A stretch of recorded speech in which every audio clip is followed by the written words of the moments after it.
Hello, this is Chris Menard. Today I'm going to cover 4 things you should know if you have a Windows computer. And I'm going to keep this pretty light. I'm going to run you step by step through this. If you're already an intermediate or advanced computer user, you probably don't need this video, but there may be some cool tips in here. So let me go ahead and get started. So the first thing I want you to know, here we go. The 4 things are listed over to the left. The first thing is, what version of Microsoft Windows are you running? Are you running Windows 7, 8, 8.1, XP, Windows 10, the latest?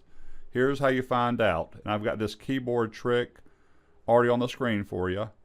2 places to the left of the space bar is the Start key, also known as the Windows key, sometimes called the Windows logo key. All those names are appropriate. So I'm going to hold down the Start key and I'm going to tap the letter R 1 time. Windows R will pull up Run, the letter R for Run. You're going to type in WINVER and grab the mouse and click OK. And that will easily tell you not only what version of Windows you have, so you can see I'm on Windows 10, the latest. It'll also tell you what build you have of it. I'm going to click OK. So that was simply Windows R. We typed in WINVER, clicked OK, and that was the answer. The next thing I'm going to cover is how much RAM do you have in your computer.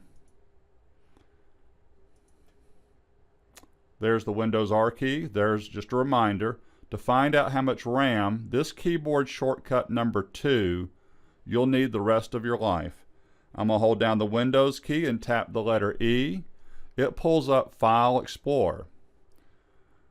Because I have Windows 10, mine says this PC over here to the left. If you have Windows 7, Windows 8.1, it's probably going to say Computer. I'm going to, whether it says Computer or this PC, I want you to right click it and go down to Properties.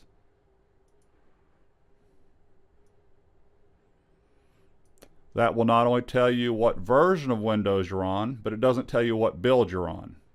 It'll also tell you what processor chip you have in there.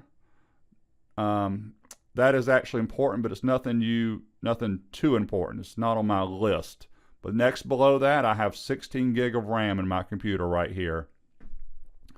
So you're either going to have 4, 6, 8, you could have 12 or 16, and then you get into 32, a lot more RAM. If you have 16 gig of RAM, you should be good for the next several years. I'm going to close this window, and I'm going to close this window. I'm back in my PowerPoint, so that was Windows E, and then we right-clicked this PC or computer and went to Properties. And there's a little screenshot of it. It's 1 and 3, those 2 key ones. Let me click again. The next thing, back here on my summary, so what version, RAM's covered, how much hard drive space do you have? That is going to be determined by Windows E again.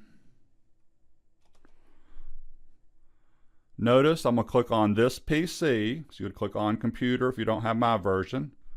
There is my C drive right here, and it actually immediately tells me that I have a hard drive that holds 464 GB, and I've got 368 free, so I'm good. If you want to, you can right-click this.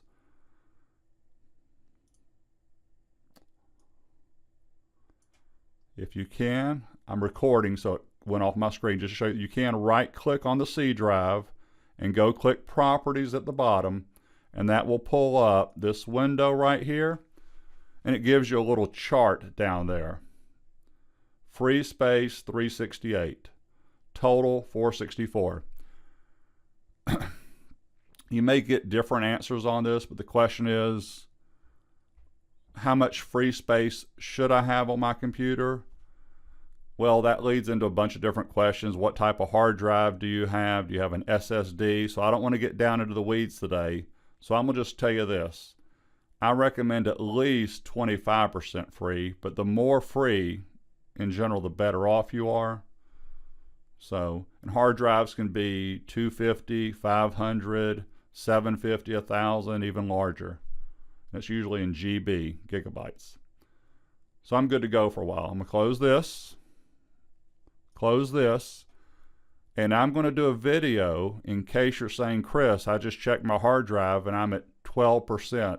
I'm actually going to make another video on how to clean out your hard drive, and this is really for home users, the video I'm going to make. Click again. Let me get back here. See what else we need to cover. So what version, RAM, hard drive space we just covered. If you have at least 25%, you're good. This one I thought about, changing the default apps. This computer that I'm using has Windows 10, and when I got it, my default browser was Microsoft Edge, and my default PDF viewer was also Microsoft Edge. So this one's pretty easy. Watch this. Step 1 is press the Start key or the Windows key. Then I'm going to type in the word default, and you can't see this on my screen, so that's why I did this screenshot right here. So when I click default app settings, which is right here where I'm moving my mouse, this window appeared, which I will put in here now. Give me 1 second. Here we go. So it says default apps, and it says choose default apps, mail, maps. I'm just scrolling down. Web browser, Microsoft Edge. I like Microsoft Edge, but I prefer Google Chrome. So I'm going to click Google Chrome. Perfect. If you end up messing this up at some point, saying, oh, I didn't mean to change the mail, I changed maps, and everything's messed up, that's why they have reset. So I made Chrome my default web browser. But now, let's say that I have Adobe Reader on my computer, which is free, and I want that to be able to read PDF files with, not Internet Explorer. That is right here by file type. I'm going to left click.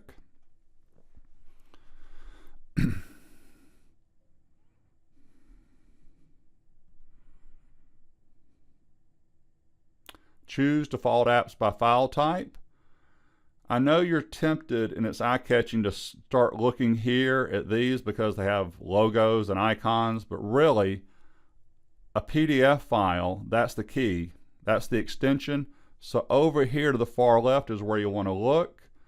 They're in alphabetical order. As you can see, I'm slowly scrolling, so I'm going to go down to the letter P. Come on.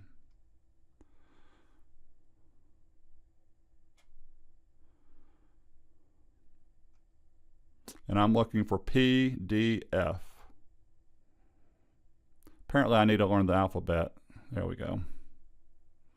PDF file is saying that Microsoft Edge is going to open up your PDFs. If I had Adobe Reader installed, I would click it and I would see it in here. It would say Adobe Reader if I had it installed. So that's how you change your PDF viewer. Those are two important ones.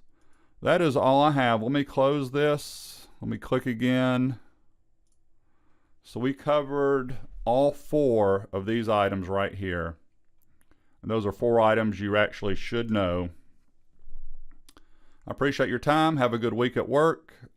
Have a good Sunday afternoon. Thank you.